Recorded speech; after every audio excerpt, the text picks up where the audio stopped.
Olá, queridos telespectadores do Arete Jus, sejam bem-vindos ao 13º episódio da Lei 11.101, que trata sobre a Lei de Falências. E hoje nós vamos do artigo 117 até o artigo 138. Galera, mas antes de começarmos, não se esqueça de deixar o seu like, se inscrever no canal, ativar o sininho para receber as notificações e compartilhar com seus melhores amigos. Vamos lá? Artigo 117. Os contratos bilaterais não se resolvem pela falência e podem ser cumpridos pelo administrador judicial se o cumprimento reduzir ou evitar o aumento do passivo da massa falida ou for necessário a manutenção e preservação dos seus ativos, mediante autorização do comitê. Parágrafo 1º. O contratante pode interpelar o administrador judicial no prazo de até 90 dias, contado da assinatura do termo de sua nomeação, para que, dentro de 10 dias, declare se cumpre ou não o contrato. Parágrafo 2º. A declaração negativa ou o silêncio do administrador judicial confere ao contraente o direito à indenização, cujo valor, apurado em processo ordinário, constituirá crédito quirografário. Artigo 118. O administrador judicial, mediante autorização do comitê, poderá dar cumprimento a contrato unilateral se esse fato reduzir ou evitar o aumento do passivo da massa falida ou for necessário a manutenção e preservação de seus ativos, realizando o pagamento da prestação pela qual está obrigado. Artigo 119. Nas relações contratuais a seguir mencionadas prevalecerão as seguintes regras. Inciso 1. O vendedor não pode obstar a entrega das coisas expedidas ao devedor e ainda em trânsito, se o comprador, antes do requerimento da falência, as tiver revendido, sem fraude, à vista das faturas e reconhecimentos de transporte entregues ou remetidos pelo vendedor. Inciso 2. Se o vendedor vendeu coisas compostas e o administrador judicial resolver não continuar a execução do contrato, poderá o comprador pôr à disposição da massa falida as coisas já recebidas, pedindo perdas e danos. Inciso 3.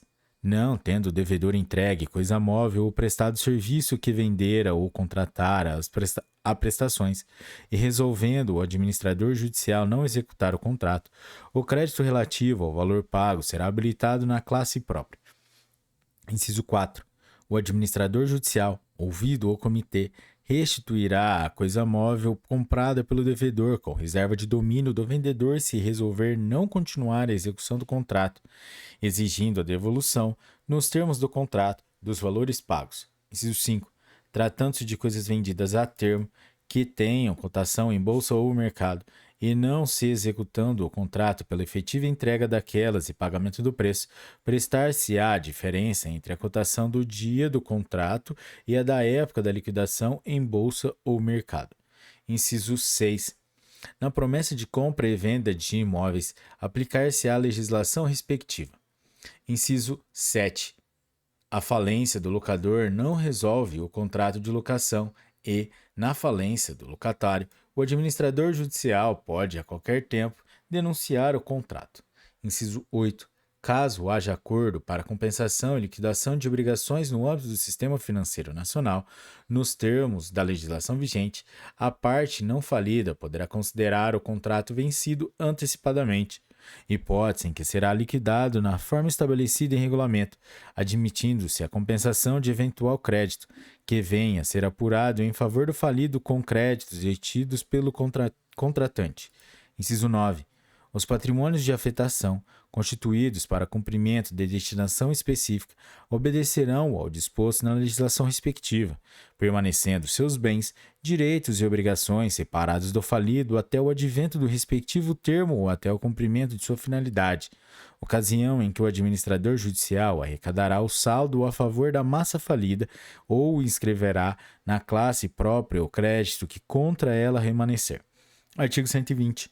O mandato conferido pelo devedor antes da falência para a realização de negócios cessará seus efeitos com a decretação da falência, cabendo ao mandatário prestar contas de sua gestão. Parágrafo 1º.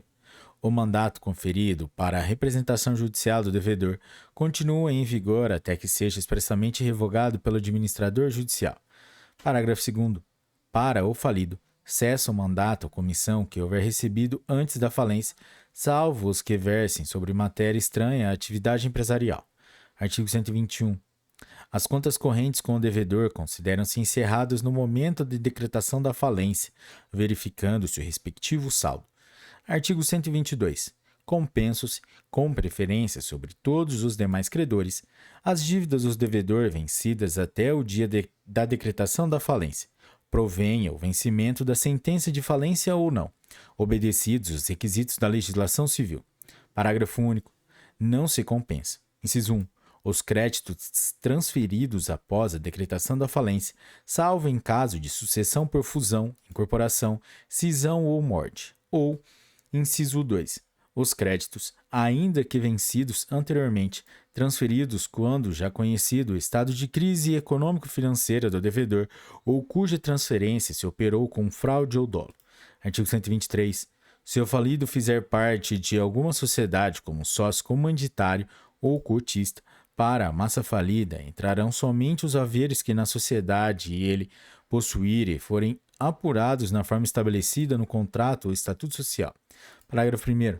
Se o contrato ou estatuto social nada disciplinar a respeito, a apuração far-se-á judicialmente, salvo se, por lei, pelo contrato ou estatuto, a sociedade tiver de liquidar-se, caso em que os haveres do falido, somente após o pagamento de todo o passivo da sociedade, entrarão para a massa falida. Parágrafo 2º. Nos casos do condomínio indivisível de que participe o falido, o bem será vendido e deduzir-se-á do valor arrecadado o que for devido aos demais condôminos, facultada a estes a compra da cota-parte do falido nos termos da melhor proposta obtida. Artigo 124. Contra a massa falida, não são exigíveis juros vencidos após a decretação da falência, previstos em lei ou em contrato, se o ativo apurado não bastar para o pagamento dos credores subordinados. Parágrafo único. Excetuam-se dessa disposição os juros das debêntures e dos créditos com garantia real, mas por eles responde, exclusivamente, o produto dos bens que constituem a garantia. Artigo 125. Na falência do espólio, ficará suspenso o processo de inventário, cabendo ao administrador judicial a realização de atos pendentes em relação aos direitos e obrigações da massa falida. Artigo 126. Nas relações patrimoniais não reguladas expressamente nesta lei, o juiz decidirá o caso atendendo à unidade, à universalidade do concurso e à igualdade de tratamento dos credores, observado o disposto no artigo 75 desta lei. Artigo 127. O credor de coobrigados solidários cujas falências sejam decretadas tem o direito de concorrer em cada uma delas pela totalidade do seu crédito até recebê-lo por inteiro, quando então comunicará ao juízo. Parágrafo 1º. O disposto no caput deste artigo não se aplica ao falido cujas obrigações tenham sido extintas por sentença, na forma do artigo 159 desta lei. Parágrafo 2º. Se o credor ficar integralmente pago por uma ou por diversas massas coobrigadas, as que pagaram terão direito regressivo contra as demais, em proporção à parte que pagaram e àquela que cada uma tinha a seu cargo. Parágrafo 3º.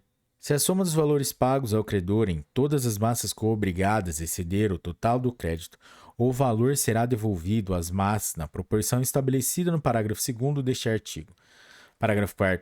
Se os coobrigados eram garantes uns dos outros, o excesso de que trata o parágrafo 3º deste artigo pertencerá, conforme a ordem das obrigações, às massas dos coobrigados que tiverem o direito de ser garantidas.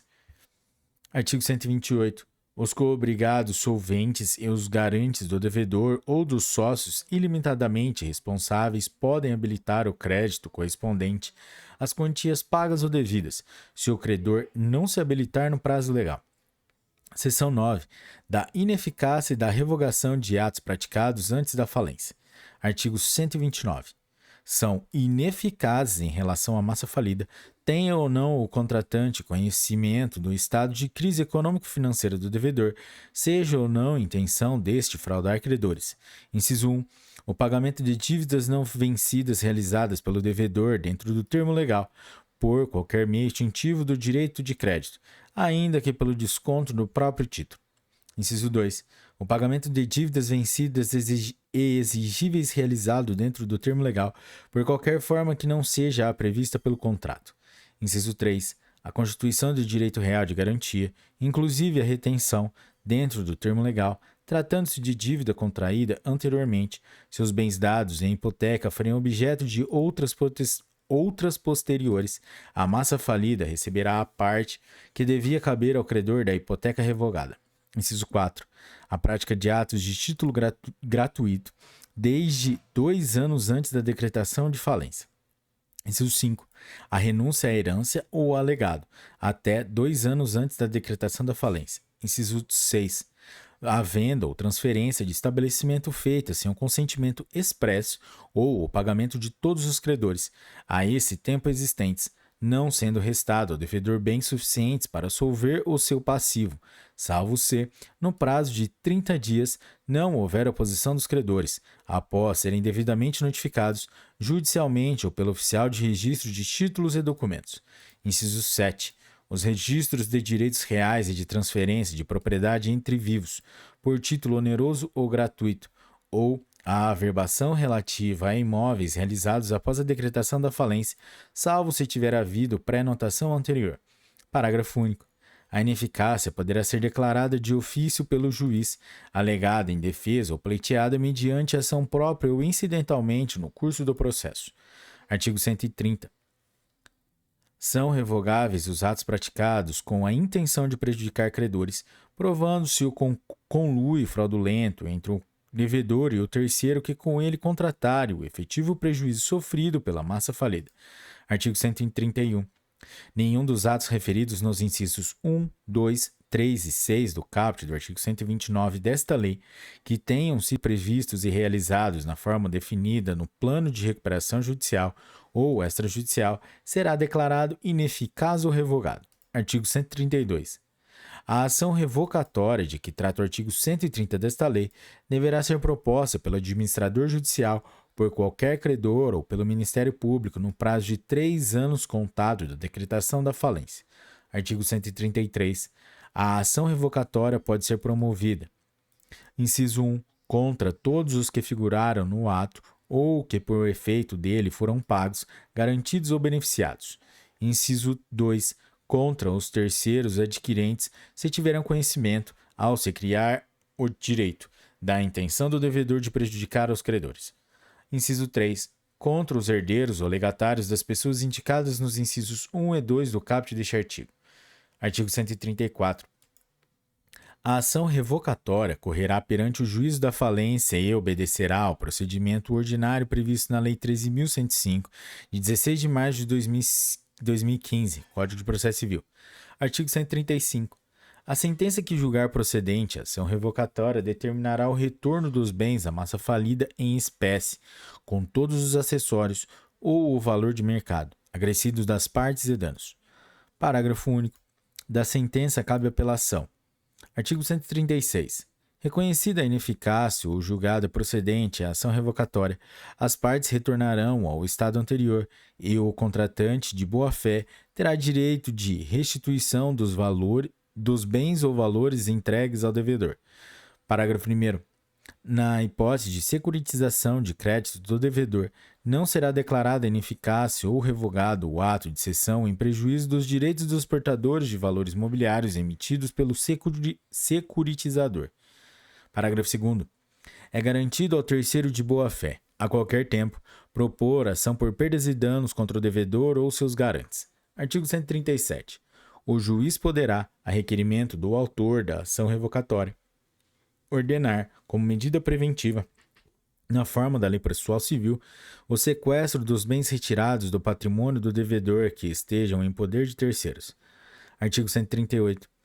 O ato pode ser declarado ineficaz ou revogado, ainda que praticado com base em decisão judicial, observado o disposto no artigo 131 desta lei. Parágrafo único. Revogado o ato ou declarada sua ineficácia, ficará rescindida a sentença que o motivou. Galera, é isso aí. Essa foi o 13º episódio da Lei 11.101, que trata sobre a Lei de Falências. E hoje nós somos dos artigos 117 até o artigo 138, galera.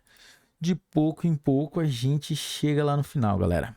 E é isso aí. Até a próxima. Bons estudos, um forte abraço e tchau!